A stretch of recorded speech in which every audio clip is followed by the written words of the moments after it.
Miren, decíamos al comienzo del programa que hoy hace 51 años fue fusilado en Valle Nuevo el coronel Francisco Caamaño. En el plano particular, yo tengo cierta propensión por esa historia, primero por el interés ciudadano, luego empecé a trabajar en una novela sobre ese tema y con posterioridad empecé a hacer unos estudios de doctorado de Historia del Caribe en la Pucamaima y mi tesis doctoral era sobre ese tema. Finalmente el doctorado pues no lo completé, pero sigo trabajando en lo que es la tesis doctoral, o no en la tesis, en el libro, porque no sería acreditable ya. En su momento se tendrá que dilucidar, y creo que de ahí me interesa el verdadero rol de Camaño dentro del contexto histórico y de la coyuntura política de la República Dominicana en ese momento. Para mí, y es uno de los elementos de mi tesis, y una vez en su momento, y lo tengo grabado, Claudio Camaño me refutó eso, yo le comentaba que para mí hay dos Camaños, y son diametralmente opuestos. El Camaño de Abril de 1965 y el Camaño de Caracoles de 1973. Con mucho, el Camaño de Abril de 1965 es el momento más alto de la dominicanidad en todo el siglo XX.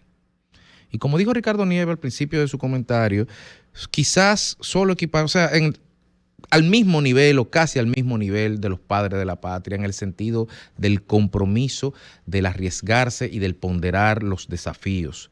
Ahora, el Camaño de Caracoles fue un Camaño que se dejó arrastrar por las coyunturas, por los contextos y que mostró sus facetas más humanas, sobre todo de reflexión.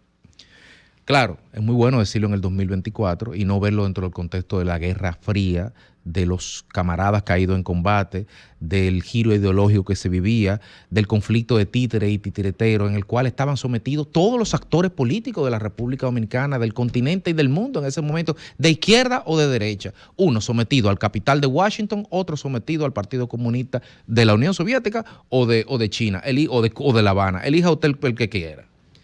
Y uno, sin ánimo de faltar el respeto, trata de adentrarse en esa realidad y de desentrañarla, porque el problema es que esa historia de Camaño está escrita sobre la base de un 25% de la historia. ¿Por qué? Porque la contaron los guerrilleros, la han contado 2 o 3 supervivientes y punto pelota.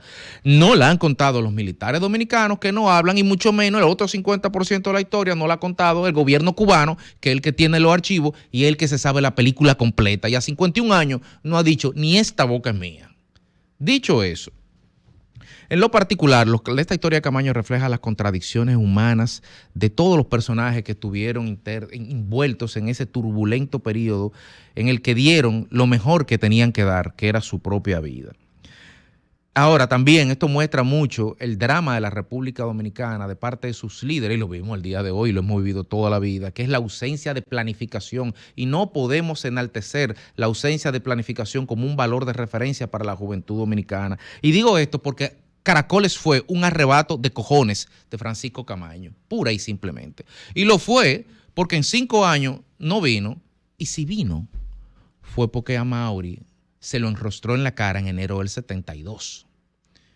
Y todo el mundo está de acuerdo que por un tema de honor personal que le tenía y le sobraba, el coronel Camaño tenía que restituir su palabra dada. Y digamos que ese letargo de 5 años en La Habana se rompió y a partir de ahí los procesos se aceleraron, aunque de manera tardía. Y de esa forma el fracaso era previsible, porque el foquismo ya había sido derrotado en Bolivia 4 años antes. Y sin embargo Camaño apostó al foquismo como sin apoyo militar, sin apoyo campesino, sin apoyo urbano. Y Camaño de esa forma, aún como quiera, vino. Claro, el relato a posteriori de los vencidos dicen que el culpable es Bosch, que el culpable es Peña, que el culpable es el PRD, que el culpable fue Melvin Mañón, carajo a la vela que vino 45 días antes, que el culpable fueron los palmeros que quedaron.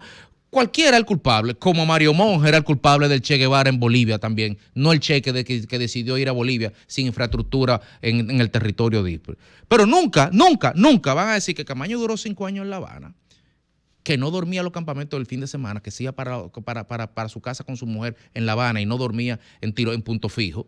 Nunca van a decir que llegó a tener 70 personas entrenando y que en algún momento vino con 9. Entonces tenemos que revisar cómo tú tienes 70 personas en algún momento entrenando y luego tú vienes con 9 solamente. ¿A quién le echamos la culpa de eso? ¿A Balaguer también? Hay un tema de liderazgo ahí, hay un tema de competencia.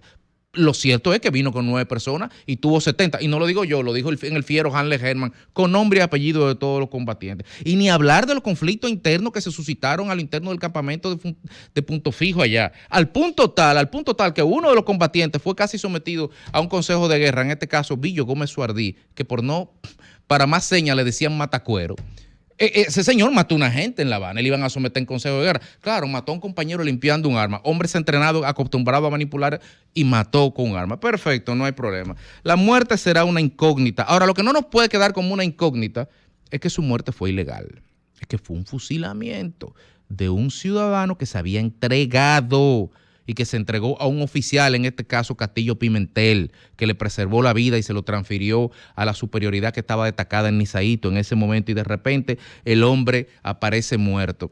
Más allá de quién da la orden, yo soy, y esto es una especulación que voy a decir, esto es una tesis, yo soy de la tesis que esto no era un problema de Camaño con Balaguer y que era independiente de lo que le podía decir Balaguer o no. Eso era un conflicto entre militares, eso era un conflicto de Camaño con el MAC, con la CIA, con el Departamento de Estado. Esa muerte venía desde arriba, necesariamente, sí o sí. Ahora, ahí yo estoy especulando. Y como yo sí sé que estoy especulando ahí, también puedo decir que salvo que se presenten testimonios documentales o testimoniales que digan fehacientemente si Joaquín Balaguer dio o no dio la orden de que indirecta de que no había cárcel para Camaño en ese momento, asignarle a él esa orden no nos da aviso de credibilidad, en el sentido de que en el momento que supuestamente se pronunció esa orden en el despacho de Palacio habían 3, 4 personas del círculo de hierro de un presidente con un país invadido, y el ministro de la Fuerza Armada ni siquiera estaba ahí, estaba en Valle Nuevo en ese momento. Finalmente, yo entrevisté a quien fusiló a Camaño, o a uno de los que fusiló a Camaño, porque fueron 3.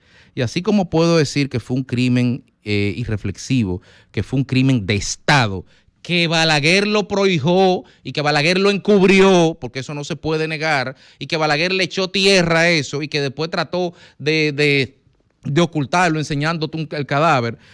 Lo que sí se puede decir que Camaño hasta el último momento tuvo un enorme compromiso con el pueblo dominicano, al punto tal que lejos de arredrarse, lejos de acobardarse, lejos de rajarse, cuando estuvo frente al pelotón de fusilamiento, dicho por la persona que lo fusiló, lejos de pronunciar clemencia o pedir otra cosa, sus últimas palabras fueron: ¡Viva Santo Domingo libre! Y hoy les recordamos.